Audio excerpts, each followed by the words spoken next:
20. Not bad, hey, for September.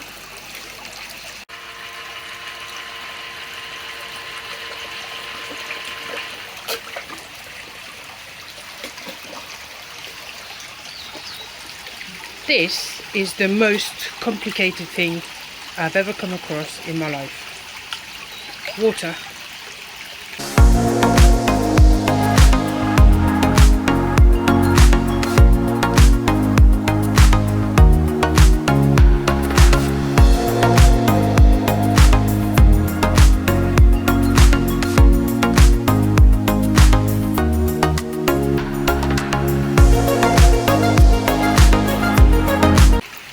You would think that a pond consists of digging a hole, putting a good filtration on, putting some nice fish in, and that's it, right?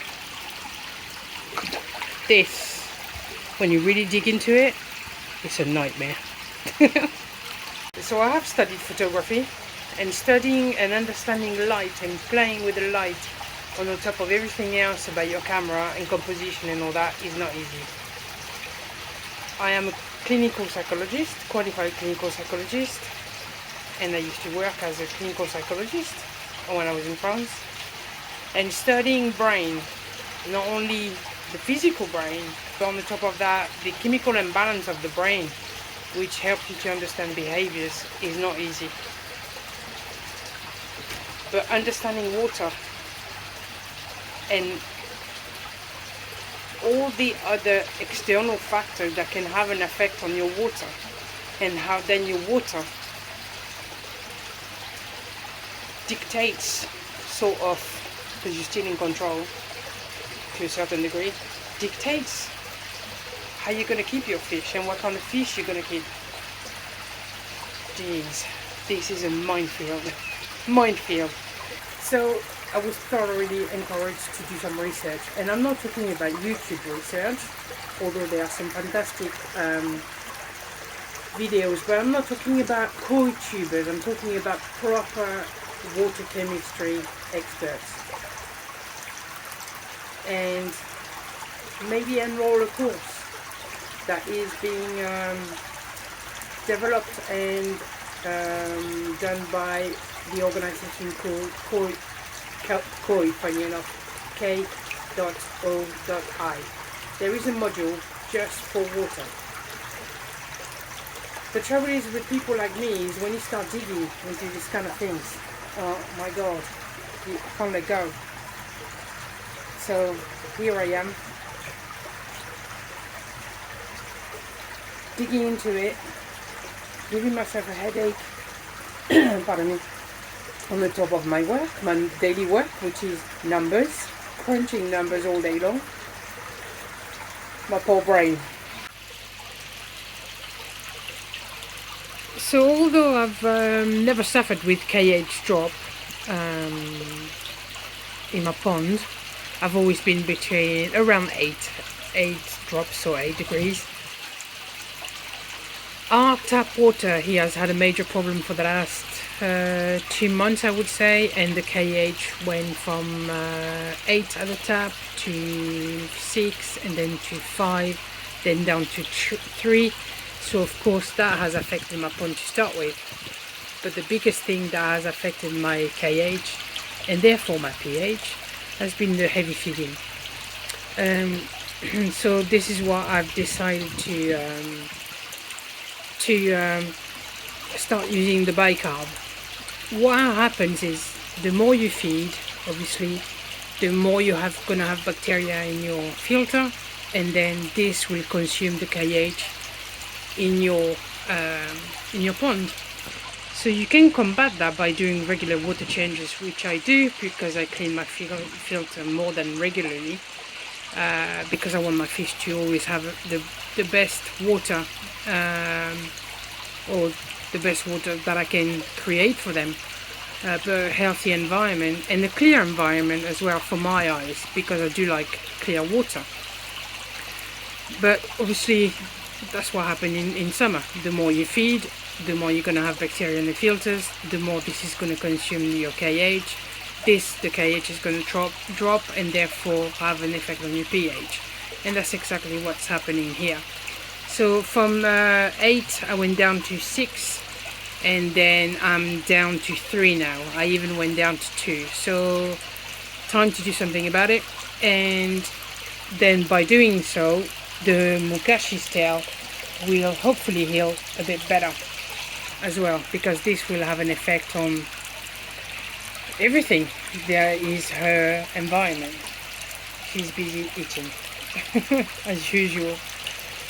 So regarding the Mukashi, you've seen me taking her out a couple of times. I've actually taken her out 4 times in total, and finally her tail is getting better. So far I've been using the Tamodine or the ulcer swab to be able to clean it, and then use the ozone gel to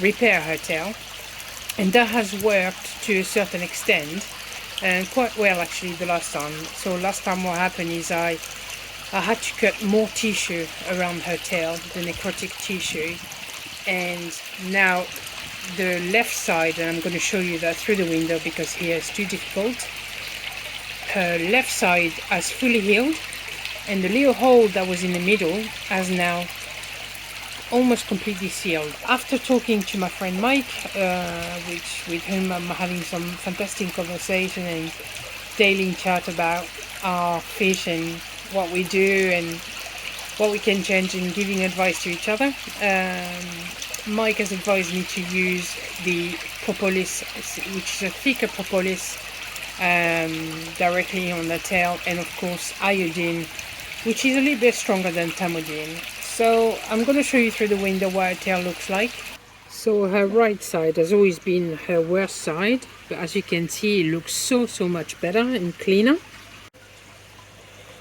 And her left side, which was always the better side, is so much clearer, and you can see that the hole is almost closed now. So this is the bicarb that I decided to use.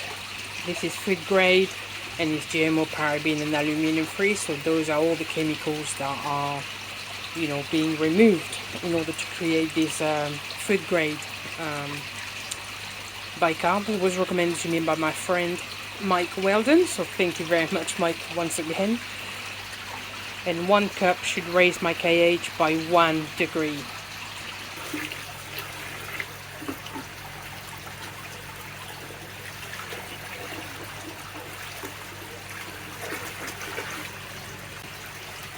Everything that you do with your fish starts with your water. Digging into why your KH drop, why your pH drops or rises, why you fish flicking when you've got no parasites. So other than the usual suspects, which is the ammonia, nitrite and nitrate, part of the nitrogen cycle, there is so much more around those compounds that you need to take care of. Look at this. They have finally spawned. I know it's the Mukashi that spawned. I've got to take the brushes out because they are just eating all the eggs. It's everywhere. It was literally everywhere. It was all over there. I had some on the feeder there, even some on the easy pod there, all along here.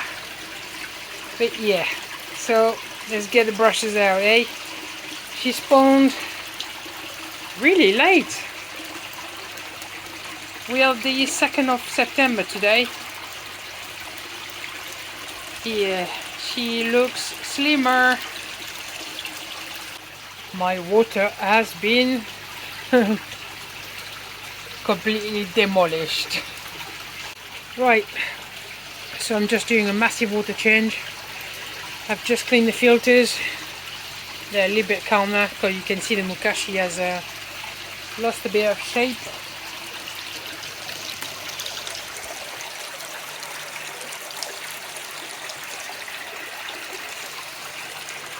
She's just knocked those 2 scales there.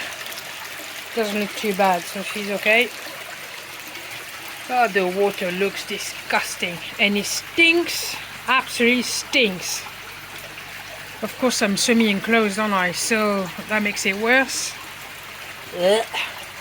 When Andy Daly was saying that it stinks, I tell you what, last time when I had it, it did stink, but that is vile. Look at the state of my water.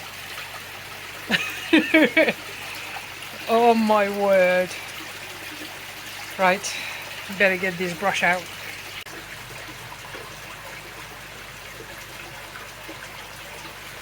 Stinks. Oh man, that is vile.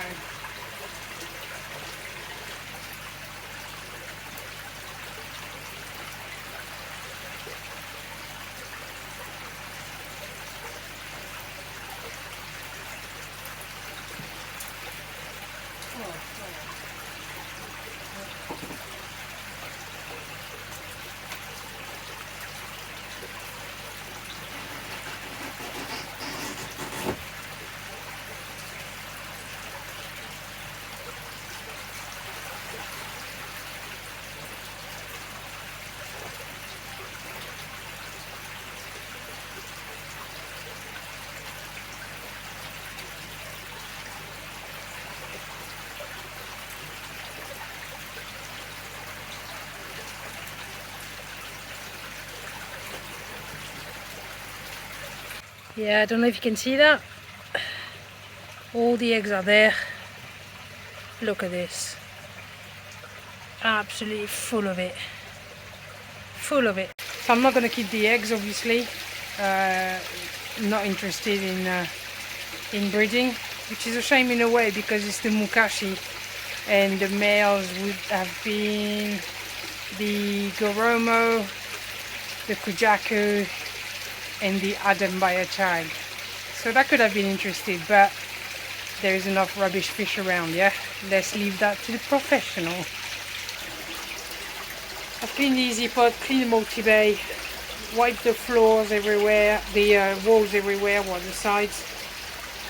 I've just brushed the bottom of the pond, tried to push everything towards the bottom drain. It's sticky. It stinks. But hey, at least she's got rid of her eggs. I'm pleased. And that's not going to do my water any favour, isn't it? The ammonia is going to go up. Luckily I always have 0 ammonia, but I know it's going to go up. Nitrate is going to go up just as I managed to bring it down.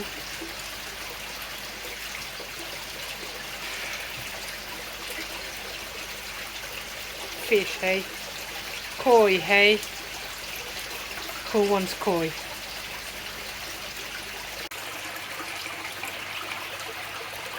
Yes, you. At least you got rid of your eggs. You're happy now. Yeah, so I can feed her and build her up for the winter. You can see all that is gone. Oh, foam everywhere. Jeez. Water is murky. Never mind. Saturday morning. Good morning, people. It's 7 o'clock.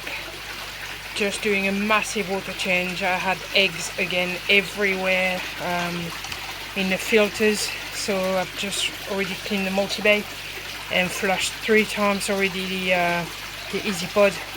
So as you can see, the volume of water that I'm replacing is quite drastic, but has to be done.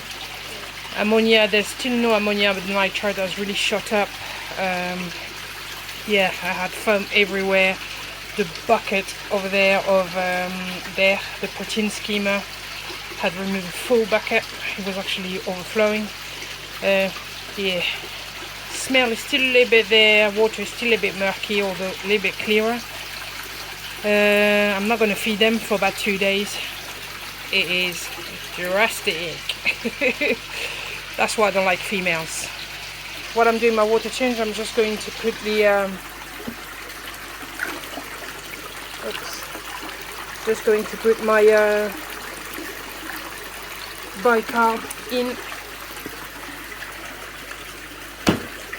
This time Instead of putting in a pond, because my filters are taking it out straight away, I'm going to put it in my moving bed so it stays a little bit longer.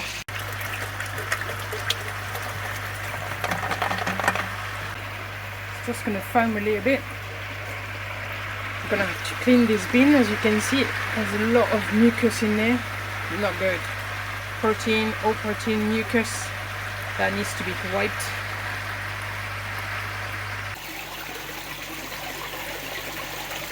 Topping up the pond. So that's that done. Filters cleaned. Unbelievable. I hate females.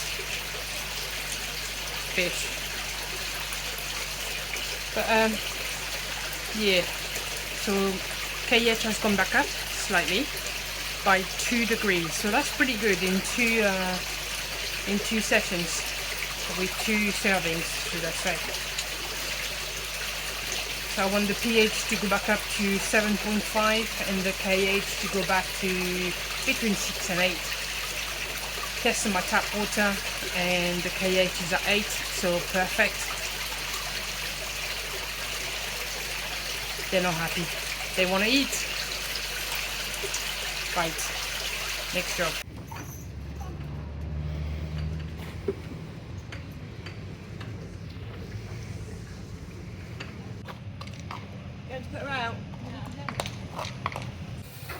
Rachel is on the stable duty.